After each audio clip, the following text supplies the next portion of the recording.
umatnya yang mendapatkan syafaat yaumul qiyamah. Yang pertama, nanti acaranya ada pembukaan, kemudian disusul oleh penyampaian materi oleh Bapak Fajri. Sebelum kita mulai, mari kita buka dengan bacaan basmalah bersama-sama.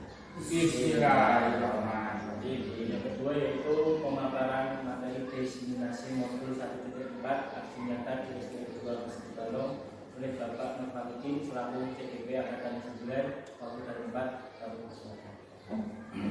Ya.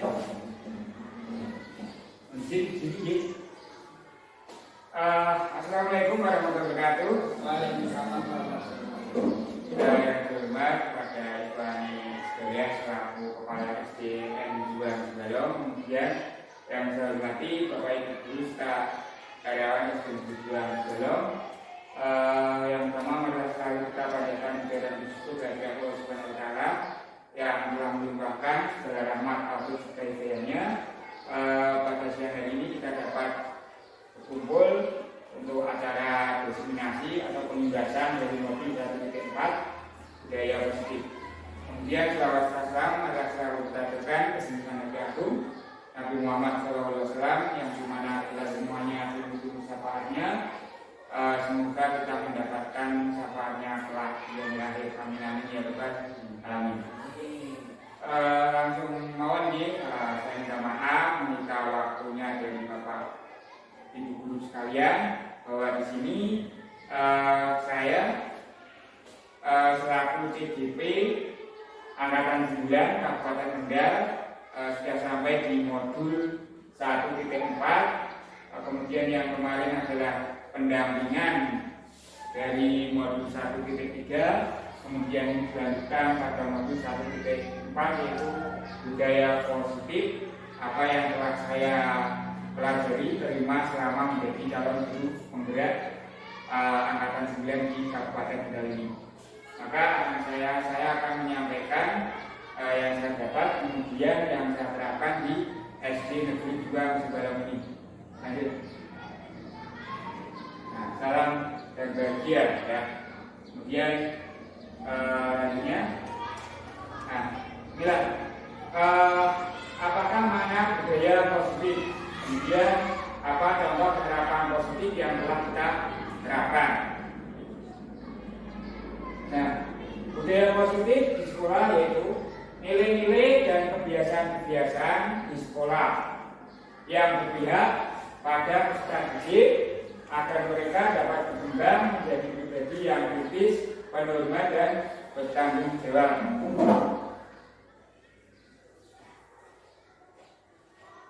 Nah, perubahan paradigmanya sebagai berikut.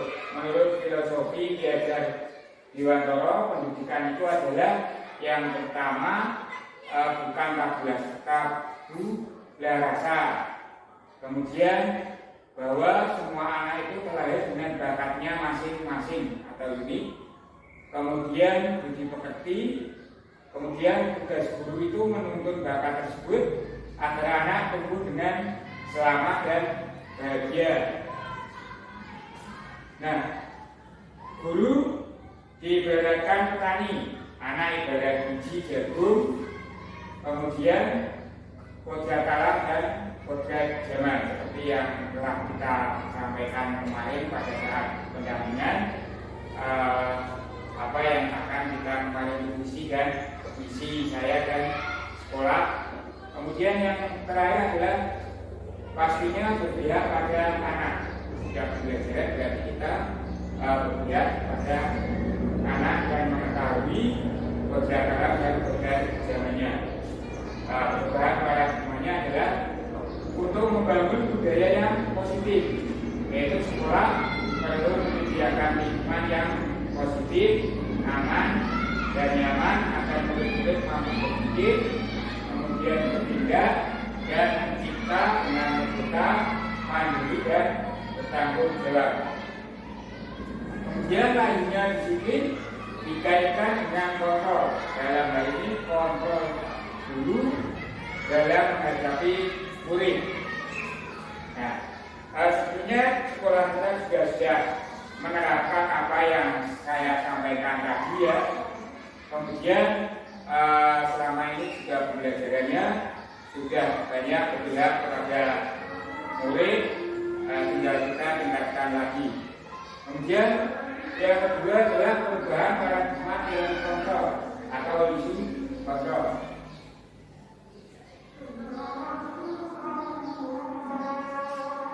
Nah, berikut ini paparan dari Dr. William Glasser dalam kontrol teori untuk meluruskan miskonsepsi tentang kontrol. Yang pertama adalah ilusi guru mengontrol murid. Kemudian ilusi bahwa kritik dan membuat orang itu merasa bersalah dapat memuaskan karakter. Kemudian yang ketiga adalah ilusi bahwa semua penguatan positif, efektif, dan bermanfaat. Kemudian ilusi bahwa orang dewasa memiliki hak untuk memaksa. Nah ini stimulus respon dan teori kontrol. Nah kita akan stimulusnya, kita mencoba mengubah agar orang berpandangan sama dengan kita. Kemudian teori kontrolnya adalah kita berusaha memahami pandangan orang lain tentang dunia. Yang kedua, perilaku buruk dilihat sebagai suatu kesalahan. Kemudian teori kontrolnya adalah semua perilaku memiliki tujuan. Kemudian yang ketiga, orang lain bisa mengontrol saya. Yang teori kontrolnya adalah hanya Anda yang bisa mengontrol diri Anda. Kemudian saya bisa mengontrol orang lain. Teorinya Anda tidak bisa mengontrol orang lain. Kemudian yang kelima, pemaksaan ada pada saat bukan gagal. Yang teorinya adalah kolaborasi dan kesepakatan menciptakan pilihan-pilihan baru. Kemudian yang terakhir adalah model berpikir menang atau kalah. Yang teorinya adalah model berpikir menang, menang, dan menang. Inilah perbedaannya dari paradigma stimulus respon teori kontrol. Nah, kemudian apa makna disiplin?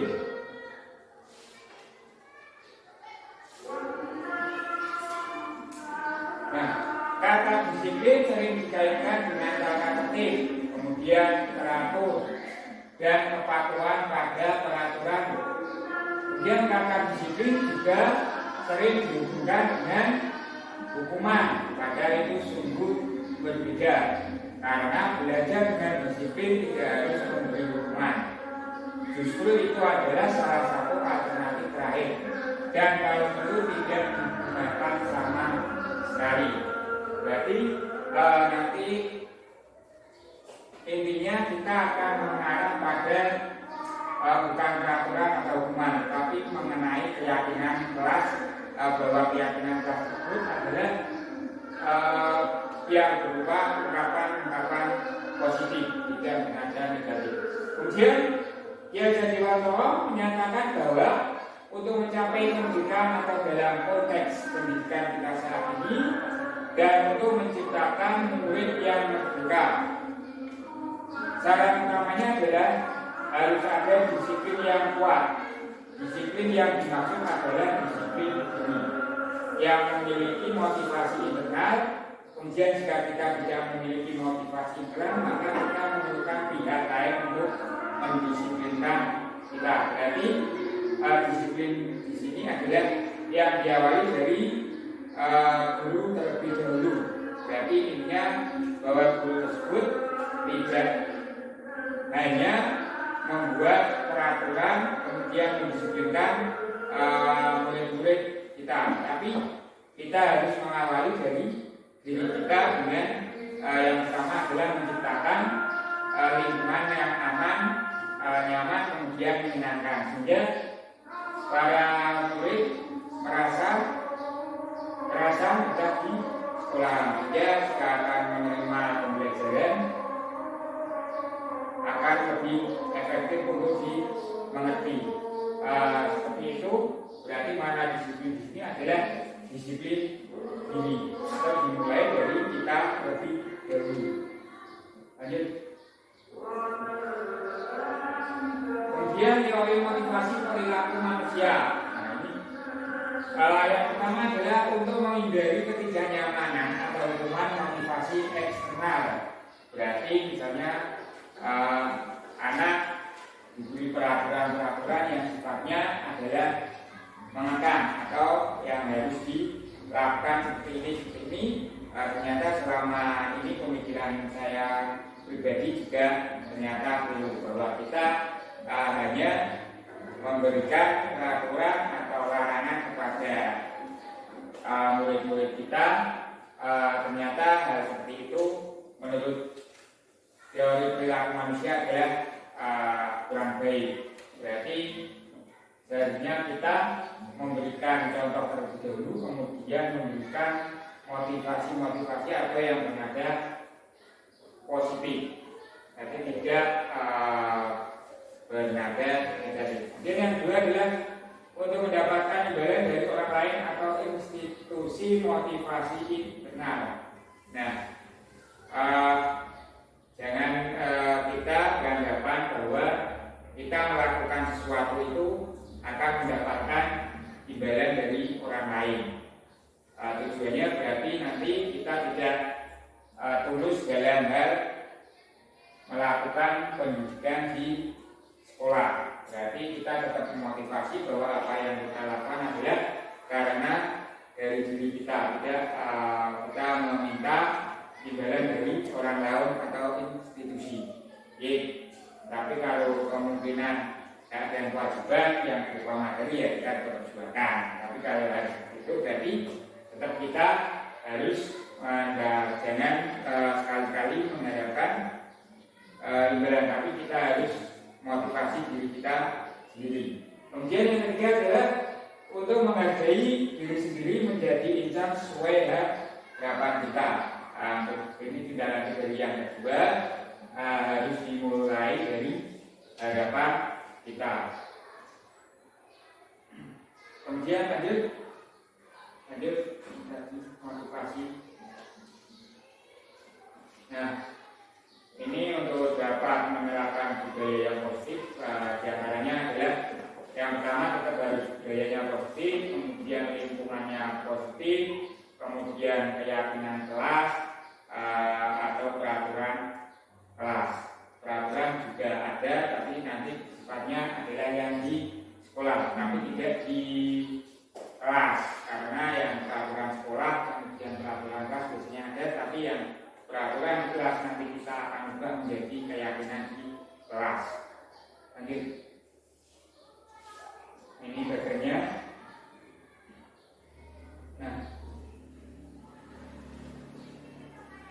tadi dari apa yang saya sampaikan adalah mengenai peraturan-peraturan, kemudian dan harus keyakinan kelas.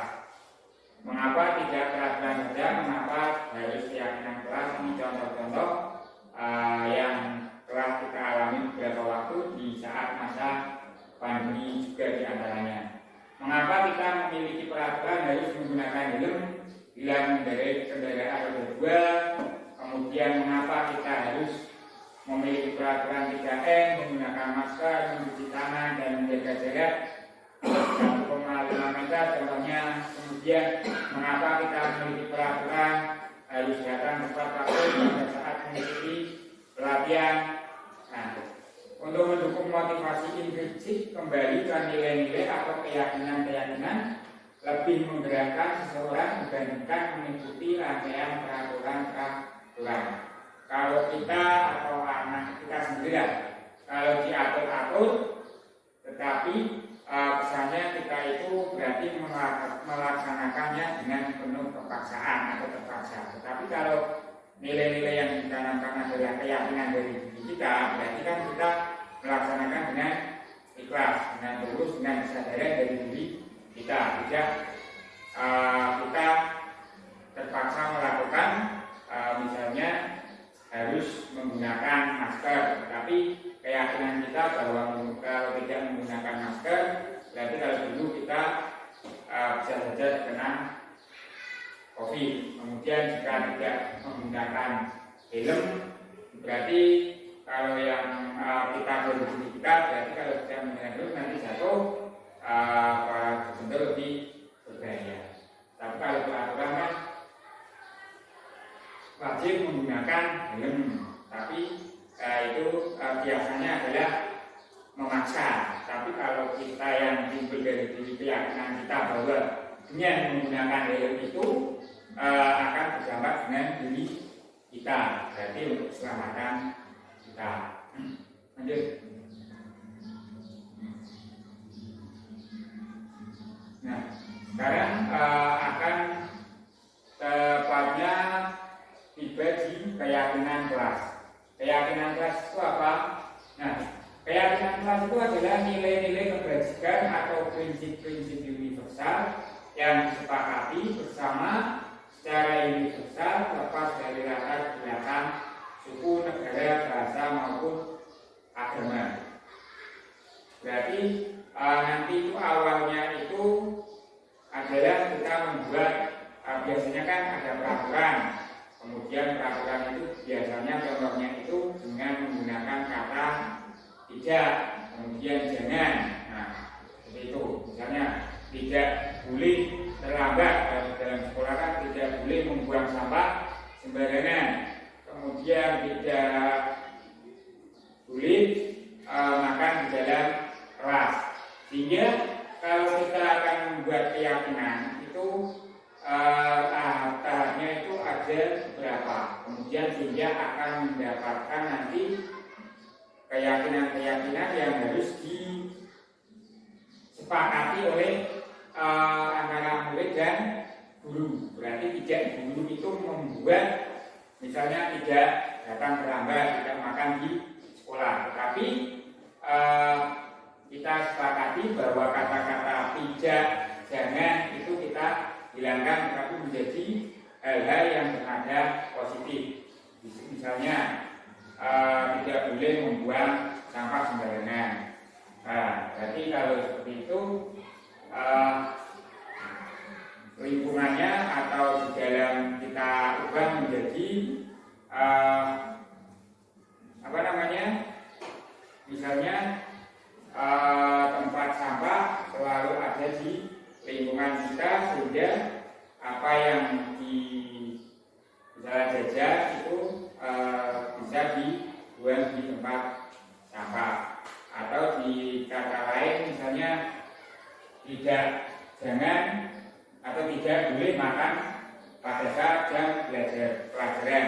Dan kita ubah menjadi makan di waktu istirahat. Nah, itu kan kesannya kan lebih positif, lebih memanusiakan, lebih didengar atau dirasakan lebih nyaman. Gitu. Kalau jangan atau tidak, biasanya tidak yang sampai sampaikan adalah pemaksaan, tidak kesadaran atau dari diri sendiri. Kemudian menurut Bosen, suatu keyakinan akan lebih memotivasi seseorang dari dalam atau intuisi. Seorang akan lebih bersemangat untuk menjalankan keyakinannya daripada hanya sekedar mengikuti serangkaian peraturan. Nah, lanjut. Pembentukan keyakinan di kelas. Keyakinan kelas bersifat abstrak daripada peraturan. Kemudian yang lebih rinci dan konkret. Keyakinan kelas berupa pernyataan-pernyataan yang universal, berarti lebih luas. Pernyataan keyakinan kelas senantiasa dibuat dalam bentuk positif, apa yang saya sampaikan di awal tadi. Kemudian keyakinan kelas sebenarnya tidak terlalu banyak, sehingga mudah diingat dan dipahami. Kemudian semua warga kelas sebaiknya ikut berkontribusi dalam membuat kegiatan kelas lewat surat pendapat.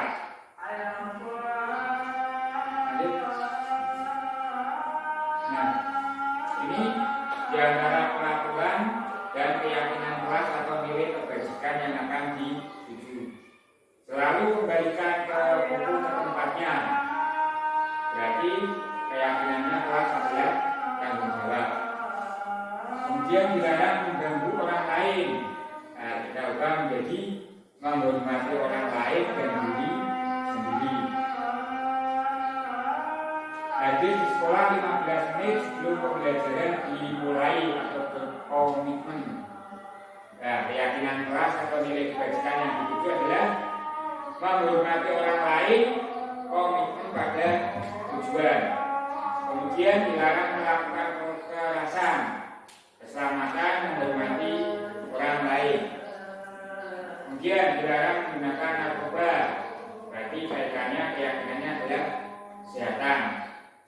Kemudian bergantian atau menunggu giliran, menghormati orang lain. Kemudian sabar atau kesabaran. Gunakan masker, nah, ini kesehatan, keselamatan. Jangan berlari di kelas atau koridor. Nah, ini demi keselamatan diri sendiri, orang lain, kemudian juga demi keamanan. Lanjut.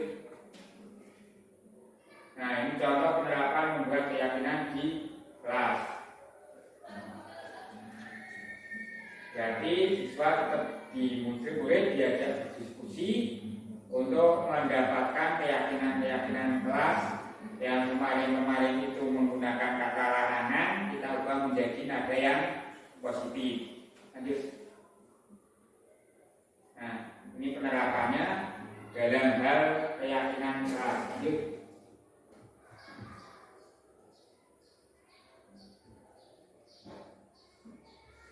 Lanjut. Nah, ini misalnya dihukum karena oleh pengerjaan.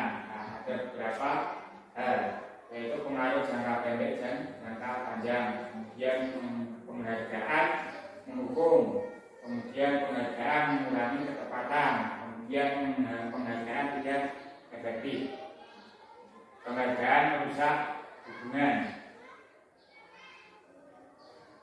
tindakan guru, hukuman atau konsekuensi.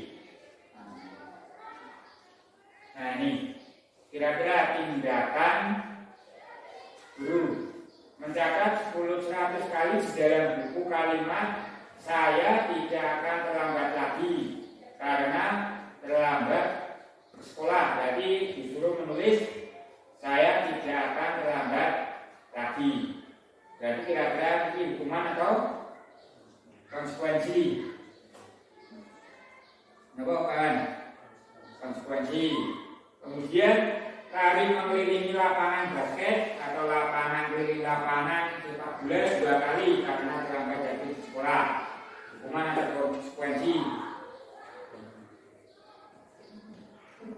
Lari dulu, hukuman. Kemudian murid diminta untuk push up 15 kali karena tidak menggunakan masker sekolah. Hukuman. Menggantikan kertas tugas teman yang telah dicoret-coret. Konsekuensi. Kemudian meneruskan tumpahan air di meja tulis karena tersenggol pada saat belajar. Konsekuensi. Meminta murid tidak mengenakan sepatu seharian di sekolah karena tidak mengenakan sepatu hitam. Hukuman konsekuensi. Meminta murid tidak mengenakan sepatu. Hukuman konsekuensi. Lari mengelilingi lapangan 2 kali terlambat 10 menit untuk pelajaran fisika misalnya. Hukuman. Nah, lanjut.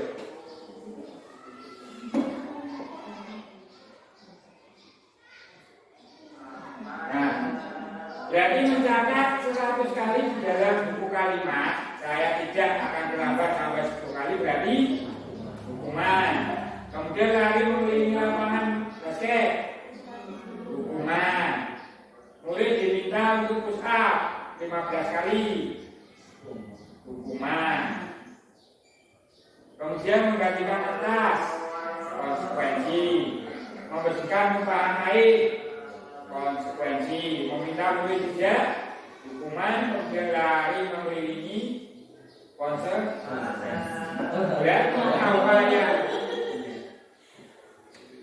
Apa yang diperintahkan berarti menjadi hukuman. Nah, berarti kan kata-kata perintah berarti kaitannya sama hukuman. Tapi kalau nadanya memerintah berarti yang positif berarti berarti kan bahwa apa yang dilakukan berarti dia tahu akibatnya, jadi terpaksa itu. Berarti intinya perbedaannya adalah seperti itu. Berarti harus diukur dari kita sendiri, dari murid tersebut atau anak-anak itu. Ya, perintah berarti kadang seorang itu kalau diperintah kesannya ala-ala ya. Berarti kan apa namanya sedikit duduk, kemudian tidak nyaman, ya tadi tidak kenyamanan itu diubah menjadi kesadaran dari diri sendiri. Berarti kalau kesadarannya kan kita melaksanakan dengan senang hati, berarti kan tahu konsekuensinya. Itulah bedanya antara peraturan dan keyakinan. Berarti kan bahwa peraturan atau apa yang karena kita di dalam dunia pendidikan, berarti kan intinya kita membuat keadaan yang nyaman, aman dan menyenangkan. Jadi kita warga sekolah semuanya. Jadi sekarang bagaimana kita caranya untuk membuat murid-murid tersebut menjadi senang. Mungkin Bapak Ibu Guru juga sudah menerapkan hal seperti itu, meskipun kadang kita tidak menyadarinya secara langsung karena tidak tertuang di dalam tulisan kita. Kadang kan kita sudah melaksanakan apa yang menjadi dari pemerintah, tapi kadang kita tidak dituangkan. Nah, ini perbedaan hukuman dan konsekuensi atau keyakinan tadi. Sesuatu yang menyakitkan harus terjadi, itu pasti. Sesuatu harus terjadi. Nah, kalau hukuman kan pastinya ikan, tetapi kalau konsekuensi, misalnya tadi datang terlambat harus berlari ke 10 kali. Kalau hukuman berarti kan diperintahkan, berarti akan menyakitkan yang melakukan. Tetapi sesuatu harus terjadi berarti dengan kesadarannya akhir terlambat berarti langsung melaksanakan lari di lapangan. Kemudian membuat anak sakit secara fisik maupun hati untuk jangka waktu yang pendek, itu pasti akan membuat anak merasa sakit hati, jengkel. Nah, membuat anak merasa tidak nyaman dalam jangka waktu yang lama, itu pasti. Kalau sekolah itu dilakoni konsekuensinya sudah tahu, berarti dia akan merasa tidak nyaman dalam jangka waktu yang lama. Kemudian anak menghargai disiplin. Nah, kemudian konsekuensi anak membenci kedisiplinan. Paling ya. Iya, paling. Iya. Berarti kan yang anak menghargai disiplin ya, konsekuensi, kemudian anak membagi disiplin ya, maklum dari ini. Kemudian hukuman berarti tadi pasti akan dipaksa ya, paksaan. Kemudian kalau konsekuensi stimulus bahwa dia melakukan kesalahan, berarti dia akan tahu tanggapannya atau harus yang konsekuensinya akan terjadi. Kemudian mendorong anak agar mudah menyesuaikan diri, mendorong anak menyatukan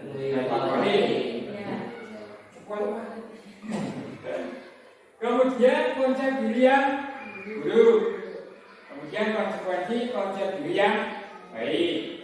Kemudian anak belajar untuk menyembunyikan kesalahan. Nah, kemudian anak belajar untuk mematuhi peraturan. Marah, merasa bersalah, dipermalukan, merasa tak dihargai, itu pasti.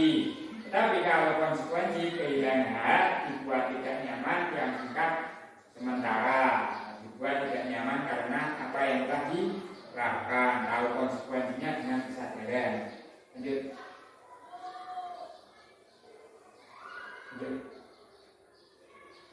Nah, 5 kebutuhan dasar manusia. Lanjut. Nah, 5 kebutuhan dasar manusia: bertahan hidup, kasih sayang, kebebasan, kesenangan, penguasaan. Lanjut. Nah, ini contoh, ada contoh. Ibu Ani kelas 5 di SD Tritahati sedang bingung menghadapi ulas salah satu murid di kelasnya. Agus.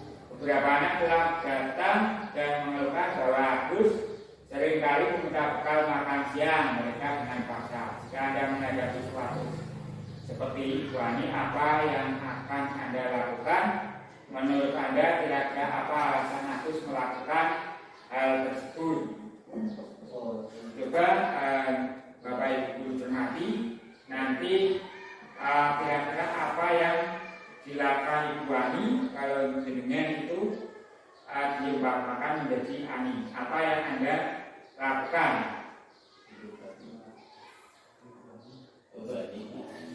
Apa kira-kira?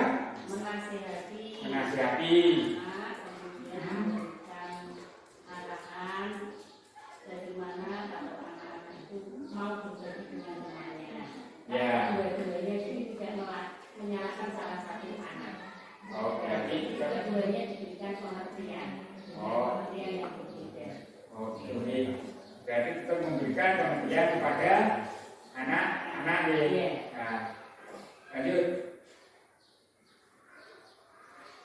Nah, dalam konteks penerapan disiplin positif, Ibu Ani sebaiknya mencari tahu alasan Agus melakukan tindakan tersebut akan mengetahui kebutuhan mana yang sedang berusaha dipenuhi Agus.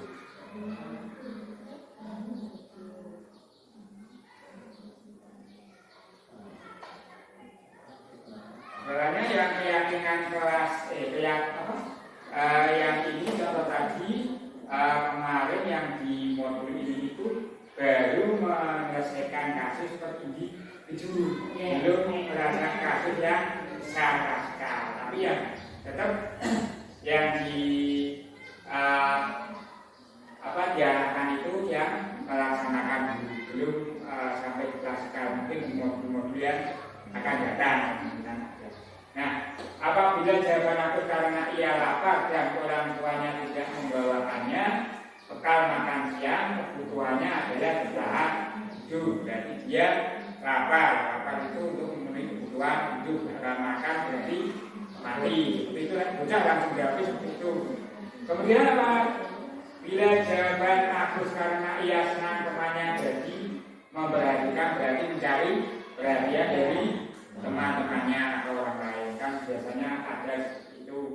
Kemudian kebutuhannya adalah rasa cinta dan kasih sayang karena untuk diterima di antara teman-temannya. Kemudian apabila jawaban Agus adalah dia merasa hebat karena temannya jadi takut dan menuruti keinginannya, kebutuhannya adalah penguasaan atau pengakuan atas kemampuannya. Berarti ini diakui bahwa Agus itu merasa hebat. Kalau jawabannya seperti itu. Kemudian apabila jawaban Agus karena dia merasa bosan dengan bekal yang dibawakan ibunya, karena selalu membawakan bekal yang sama, berarti kebutuhannya adalah kebebasan. Karena yang dibawakan bekal misalnya terus mungkin ya bosan, merasa bosan sehingga menyusui atau bahasa yang mengganggu temannya. Kemudian apabila jawaban Agus adalah karena iseng saja dan dia menikmati ekspresi wajah temannya yang besar karena diambil makanannya, berarti kebutuhannya adalah kesenangan.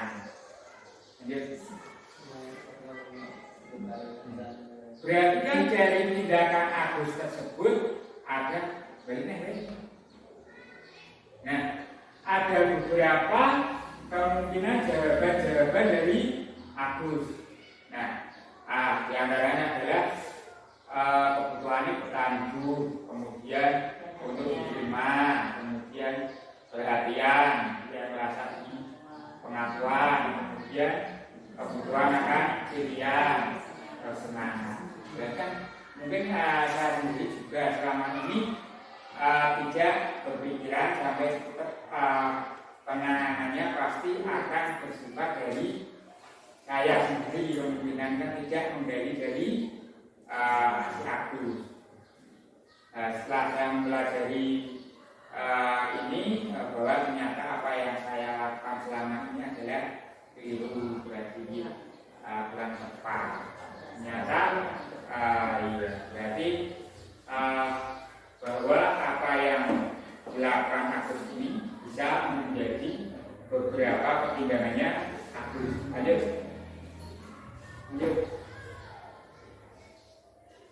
Nah, ini ringkas 5 posisi. Nah, penghukum membuat orang merasa bersalah, kemudian menjadi teman, menjadi pemantau, menjadi manajer. Ini adalah posisi kita menjadi guru.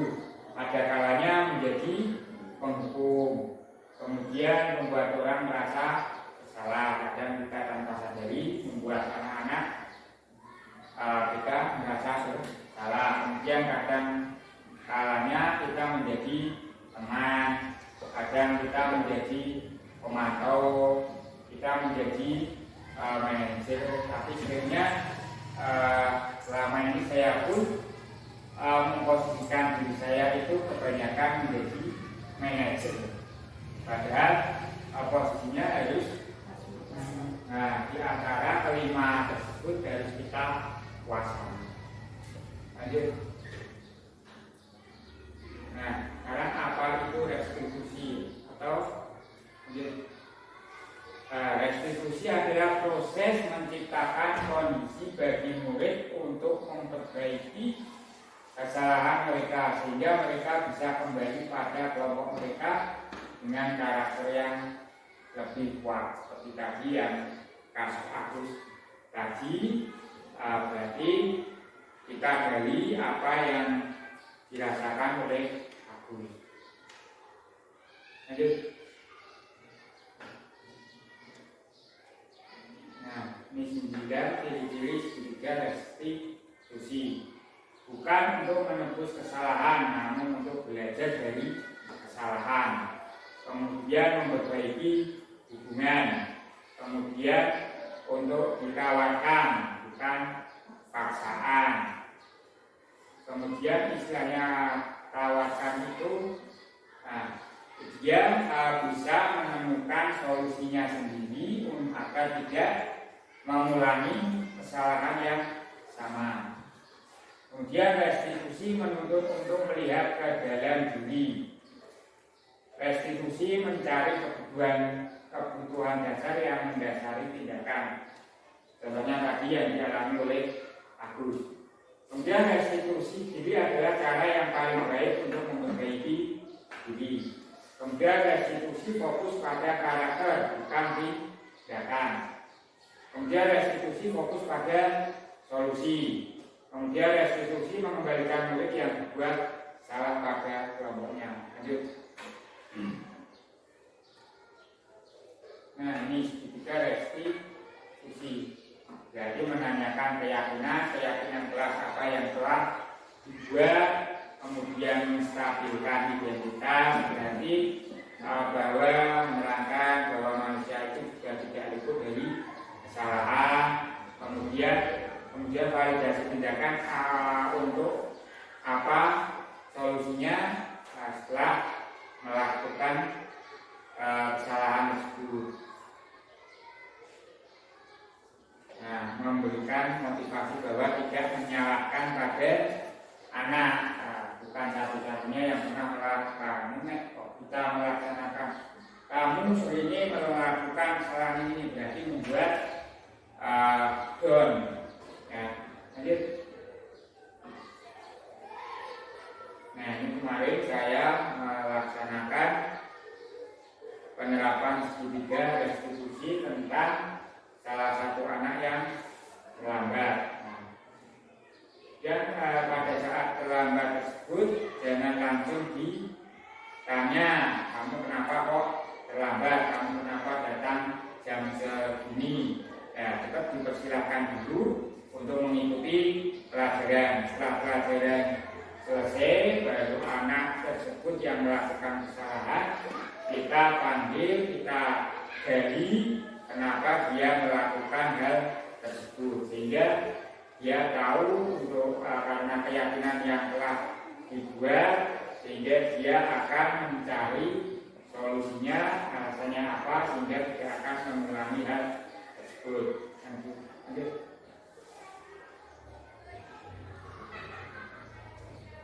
Nah, ini contoh yang kedua yang saya praktekkan adalah pada salah satu murid melakukan makan pada saat jam pelajaran. Nah, jangan langsung ditegur, tetapi ditegurnya dengan baik untuk segera mengikuti pelajaran kembali. Setelah itu sama tindakannya dipanggil, kemudian diberi apa yang menjadi dasar dia melakukannya. Ternyata dia belum sarapan karena bangun kesiangan, kemudian karena keyakinannya tidak menghargai orang lain, sehingga dia untuk mencari solusinya adalah datang lebih awal, kemudian sebelum berangkat sarapan lebih dahulu.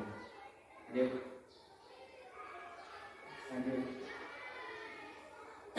Nah, terima kasih. Mungkin itu yang bisa saya sampaikan, mungkin tidak banyak, bisa untuk memperbaiki diri saya dan umumnya untuk sekolah SD Juang Sembayang ini. Saya juga meminta dukungan dari Bapak Ibu Guru juga dalam hal ini. Mungkin nanti langsung saja setelah ini saya akhiri. Jika ada salah kata, saya mohon maaf yang besar-besarnya. Saya akhiri. Wassalamualaikum warahmatullahi wabarakatuh. Waktu sebelumnya saya kembalikan lagi ke Pak Tuban. Kemudian pemaparan materi saya juga mengharapkan semoga ini yang diberikan bisa bermanfaat bagi kita semuanya, bisa kita bagikan dalam pembelajaran tersebut. Karena materi sudah selesai, kemudian kita akhiri kegiatan ini dengan ditutup dengan bacaan Alhamdulillah. Kemudian dari saya ada tutup kata yang selamat sama yang sejarahnya.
Kamu yang bisa salam Pak ya menjawab.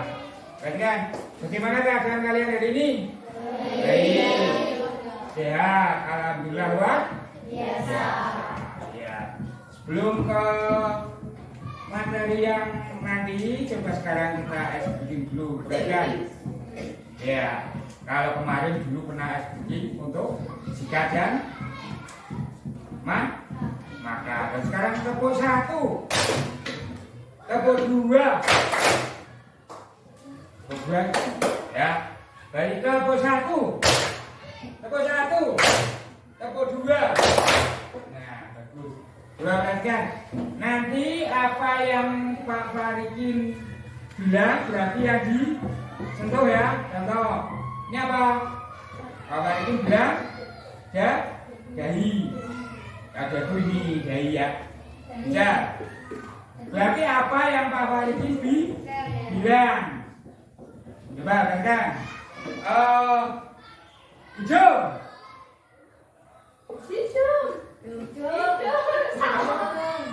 Siapa? Kita apa? Apa yang Pak Farikin bilang? Ya, berarti kepala. Ya, sekarang dahi. Apa yang Pak Farikin bilang? Konsentrasi. Berarti sekarang coba perhatikan mulut. Ya, berarti apa yang Pak Farikin sekarang kita konsentrasi ya. Sekarang kita akan membuat untuk keyakinan kelas kita. Ada beberapa materi nanti yang disampaikan, coba kalian perhatikan. Nanti kita akan membuat sesuatu peraturan atau keyakinan kelas kita ya. Luarkan. Ya, ini untuk membuat keyakinan di kelas, yaitu kelas berapa? Kelas 6 ya. Terus lanjut. Nah, lanjutkan. Terus, nah ini beberapa contoh dari keyakinan kelas. Berarti apa ini? Ya.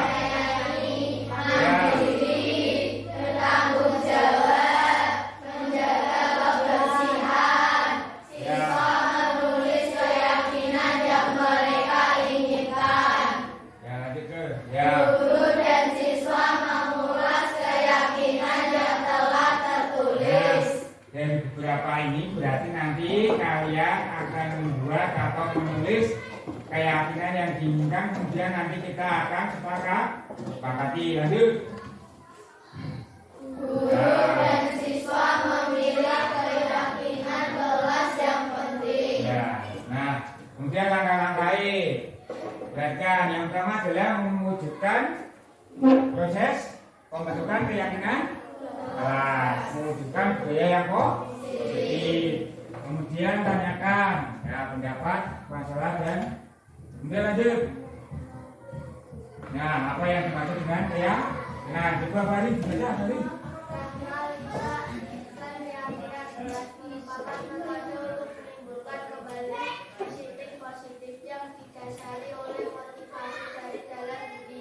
Implementasi keyakinan kelas dikatakan berkali bahwa ditemukan beberapa murid yang masih dikuatkan untuk melakukan tindakan kebaikan dan Kebaikan atau disiplin. Nah, berarti didasari pada apa? Motivasi dari dalam diri. Berarti kalian nanti yang merencanakan. Lanjut. Nah, hal apa saja yang membuat siswa merasa bahagia di lingkungan yang menginspirasi? Tentunya lingkungan berpengaruh besar terhadap individu, termasuk juga dengan lingkungan kelas.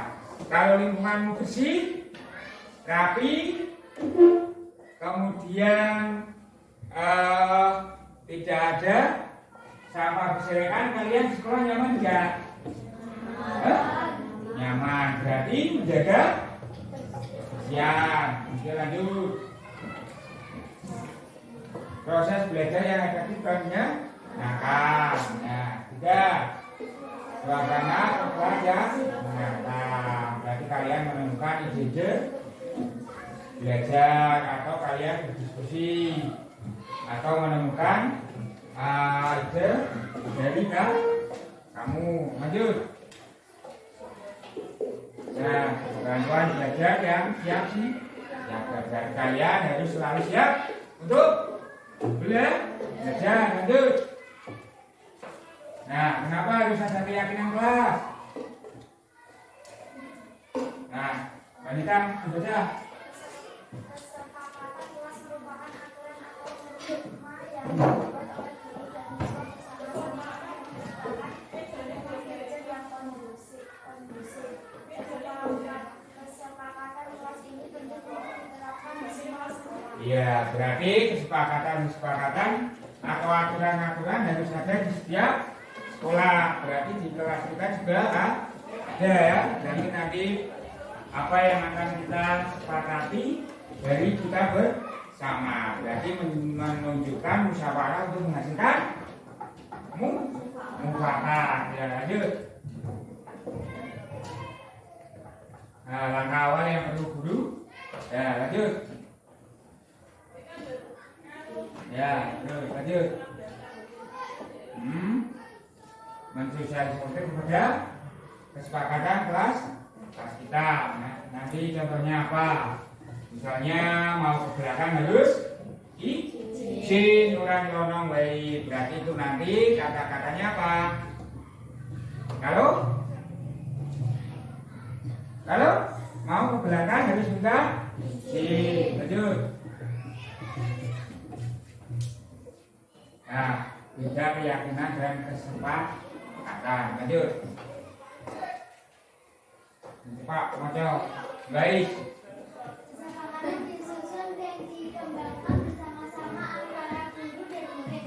Kesepakatan kelas yang menurut nilai-nilai positif akan menuju kepada Keyakinan, ya kesepakatan nanti akan dikembangkan bersama menjadi suatu keyakinan. Lanjut. Nah, kamu baca ya.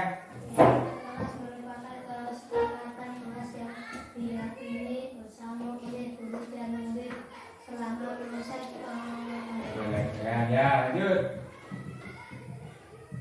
Nah, ini contoh-contoh beberapa keyakinan di kelas. Lanjut. Lihat ada? Ya, setiap anggota kelas perlu belajar senang, melakukan tugas, saling menghargai, merasa nyaman, atau selalu bersikap positif, senantiasa menjadi baik, kemudian percaya diri dan menghormati orang lain serta barang miliknya. Kemudian senantiasa membantu, hormat. Kami meyakini bahwa sangat penting untuk menghargai semua orang yang dan barang milik orang lain. Lanjut. Ini contoh-contoh ya. Nanti kita berapa bisa kalian ambil kemudian ditulis ya. Kemudian contoh nih, hadir tepat waktu nih, berdoa sebelum belajar, menjaga kebersihan, bersikap jujur, saling menolong, menghargai dan menyayangi. Ini belajar dengan lanjut. Nah, kami menjaga kebersihan dan ketertiban kelas setiap saat. Kemudian kami menjaga ketertiban saudara, saling membantu jika ada teman yang memerlukan bantuan. Lanjut. Nah, hasil bertanggung jawab mengerjakan tugas tiket, bersikap jujur, bersikap tenang, kemudian bersikap sopan, menghargai guru, saling tolong menolong, ikut dengan teman. Lanjut. Nah, ini contoh ini tadi. Lanjut. Nah, sudah selesai ya. Coba perhatikan. Nanti kita akan membahas ini, kalian membentuk kelompok. Nah, nanti dari kelompok itu berarti yang pertama akan membuat peraturan ini tidak boleh, misalnya tidak boleh terlambat, tidak boleh makan di kelas, kemudian tidak boleh bertengkar. Nah, kalau keyakinan kelas berarti nanti menggunakan kata-kata yang positif ya. Berarti datang lebih awal, kemudian makan pada saat jam. Nah, nanti berarti kata-katanya berbeda. Coba perhatikan, sekarang dibuat kelompoknya sesuai dengan kelompoknya masing-masing. Coba.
tugas kalian. Perhatikan, hati-hati. Perhatikan sini ya. Berarti nanti yang dua membuat peraturan. Jangan kelompok 3 dan kelompok 4 nanti menunggu dari sini, berarti nanti dibuat menjadi suatu keyakinan. Apa pakai peraturan itu? Kata-kata yang keyakinan yang positif. Kartu peraturan berarti menggunakan kata tidak, ini ya. Kartu keyakinan berarti menggunakan kata-kata yang positif, berarti tidak ada kata unsur tidak, ya. Harusnya berarti nanti kalian berarti yang kelompok 3 dan 4 langsung membuat keyakinannya. Ini ada kertas.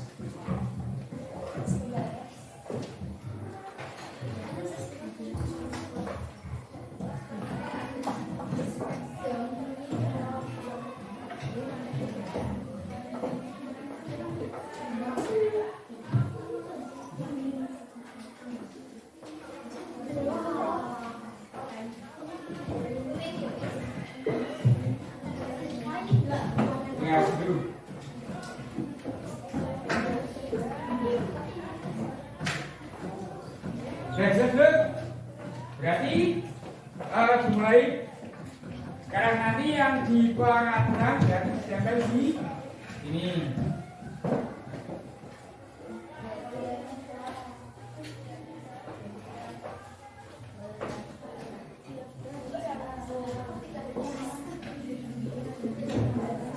Ya. Boleh mulai dari sekarang berarti satu anak boleh membuat satu peraturan dan satu keyakinan. Boleh dong.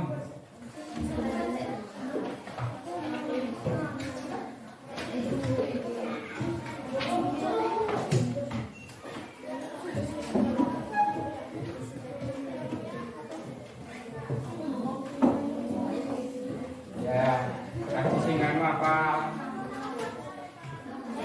Dibagikan satu-satu. Ini ada 1, 2, 3, 4, 5 kan? Berarti misalnya tidak boleh apa? Tidak apa? Ya, satu.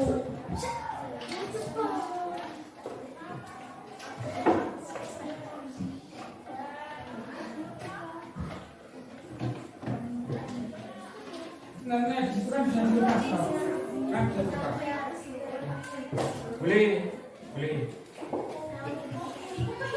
Dalam ekonomi boleh, nanti baru di saling gitu ya. Dibagikan satu-satu. Boleh. Yang lainnya apa? Ya boleh. Nah apa? Ya. Ya berarti kamu keyakinan. Keyakinan berarti menggunakan kata-kata yang positif.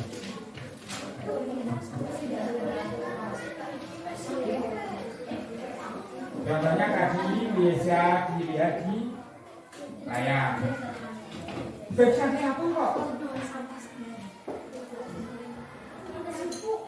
Nah, gambar satu.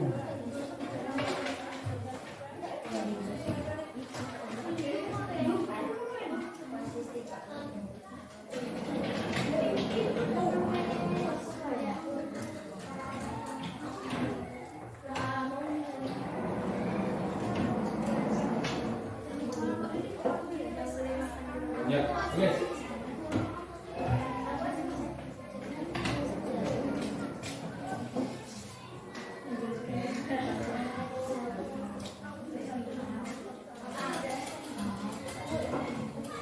Berarti kamu kan buat peraturan, berarti kalau kata-kata tidak.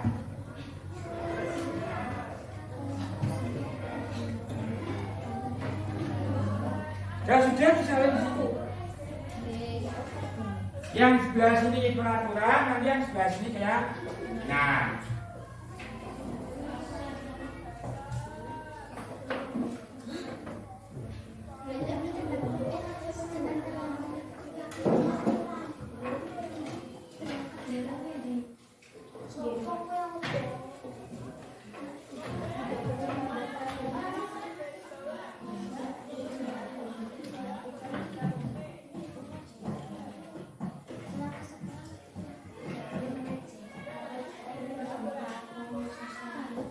Ya boleh. Boleh. Pokoknya berarti yang ungkapannya adalah tidak.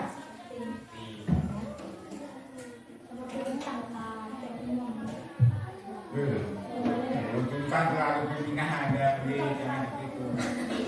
Dan paling banget kok lah.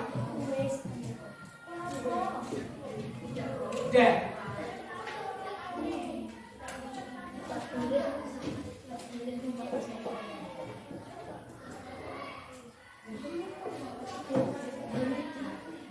Sudah. Kalau yang sudah berarti yang kelompok ini berarti menempel yang sebelah sini. Yang sebelah tempel sini. Nah, ini. Nah, yuk, ya apa? Cek yang ini dan belum. Nah, nah, dapat belum? Ini sudah, udah boleh tempel. Hah? Boleh. Ya.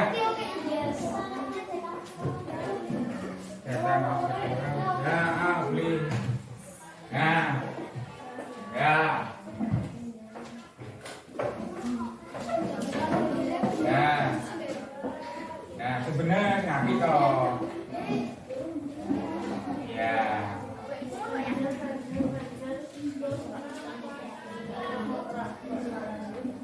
Satu dari kampanye mas dah. Lihat dua. Ya, benar-benar tambah.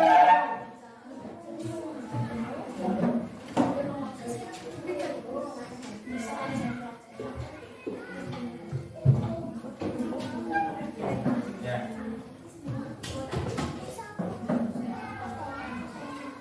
Ya, sudah.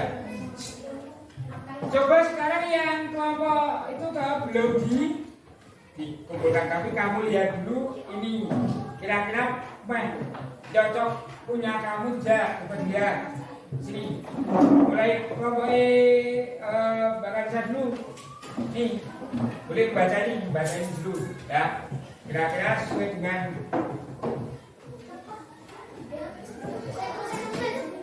ini besok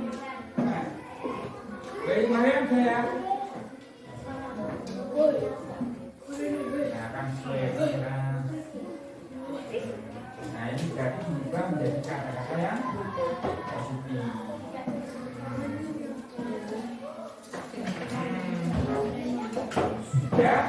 Ya. Coba baca yang kelompoknya Eka. Lihat dulu. Kira-kira nanti sesuaikan keyakinan yang akan dibuat.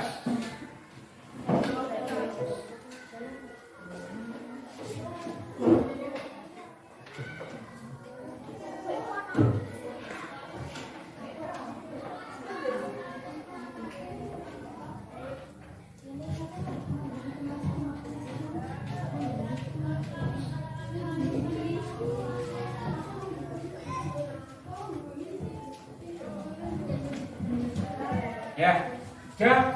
Kali ini juga menjadi angka yang positif. Sudah tahu kan? Apa sejarah kamu bisa dikembangkan. Berarti menggunakan kata yang positif. Baik aja. Ini ada kecil bisa nih. Jadi dua ini.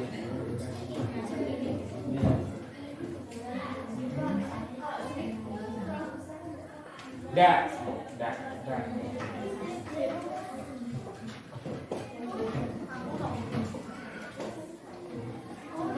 Nah, kalau tidak dulu berarti kamu menggunakan kata-kata yang tidak kalau tidak boleh buang sampah sembarangan, tapi kamu membuatnya buang sampah pada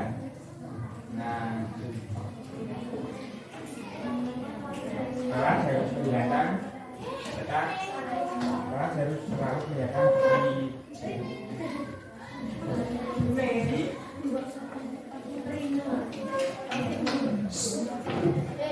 kelas harus selalu kelihatan di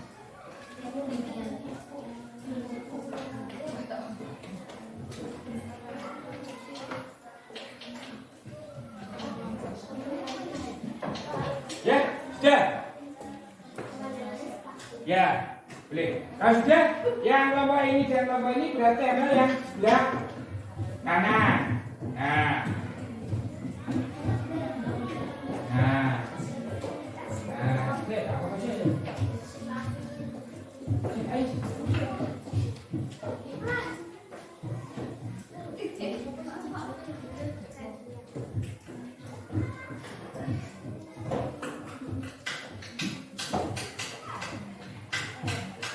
Ya, udah, langsung memel, tidak apa-apa.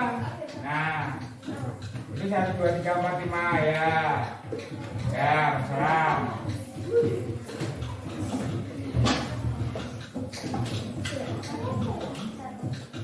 Nah.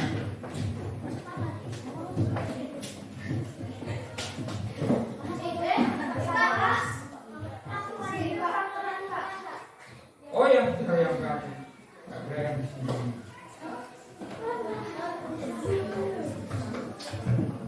Ya, ya.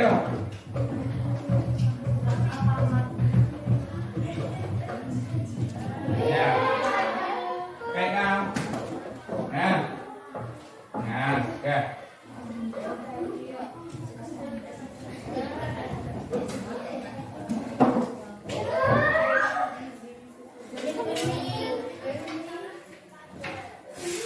Ini apa foto nih? Ya.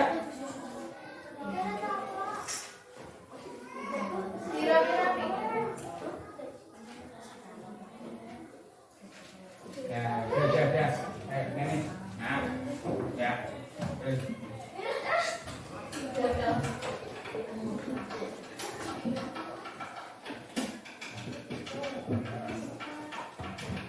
Ya, coba. Siapa yang membacakan? Ya, ya. Tiga ya, oke. Sering peran-peran. Satu lagi. Ya, nggak apa-apa. Oh, ya. Baca ya. Mas Kono baca. Nyirong, lu yang mana? Nyirong, ya. Yo. Ya. Tidak boleh membuang sampah sembarangan. Nek. Tidak boleh bertengkar. Tidak boleh mengobrol saat jam pelajaran. Tidak boleh bertengkar. Tidak boleh makan di kelas saat pelajaran. Ya. Tidak boleh terlambat pulang ke sekolah. Ya. Yang sekolah. Tidak boleh membuang sampah sembarangan. Ya. Tidak boleh mengejek. Ya. Tidak boleh makan di kelas. Ya. Benar sudah belum? Ya. Baik, sekarang yang Kak Nisa. Kak Nisa, baca yang ini. Kita ada beberapa hal. Ada. Datang ke sekolah Ya. datang ke sekolah lebih awal, belajar dengan bersungguh-sungguh, membuang sampah pada tempatnya, mematuhi perintah guru, membuang sampah pada tempatnya.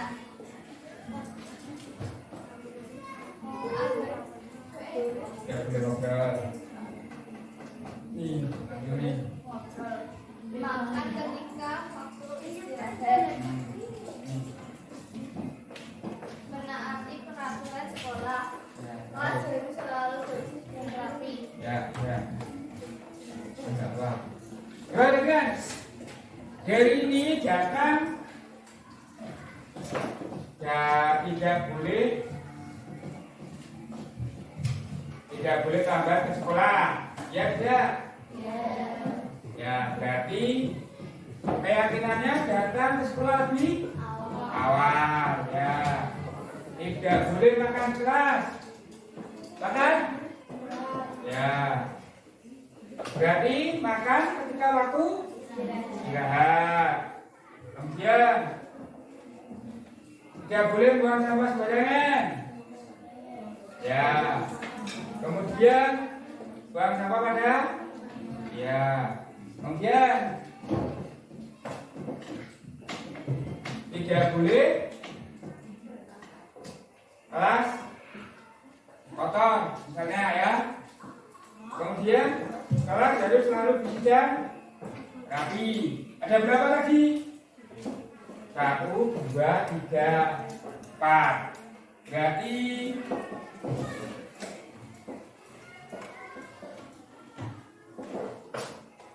tidak boleh mengejek. Ya, berarti menghargai orang lain. Ya, berarti ini ada berapa kesepakatan? 5 ya. Nah, ini jadi sudah kita dapat. Berarti intinya datang ke sekolah di awal, kemudian buang sampah di tempatnya, kemudian kelas dan lingkungan harus selalu bersih, nyaman, ya. Kemudian makan ketika waktu istirahat. Kemudian minta izin kalau ke kamar mandi boleh ya. Berarti ada beberapa kesepakatan. Bisa disepakati ya? Bisa? Iya. Kalau bisa berarti nanti kapan-kapan kita tuangkan dalam bentuk kreasi. Berarti ini hari, kemudian mungkin minggu depan bisa kita tambah untuk di hiasan di belakang. Ingat-ingatnya, berarti apa saja yang telah disepakati. Ya. Nah, sampai sini bisa dipahami ya. Berarti menggunakan kata yang lebih halus.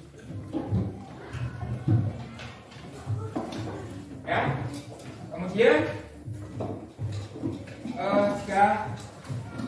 sudah paham berarti ya.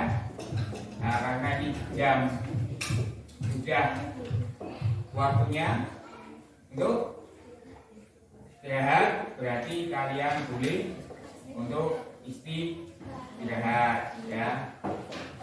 Kemudian tetap membuang sampah pada tempatnya ya. Boleh untuk istirahat ya. Terima kasih. Oke.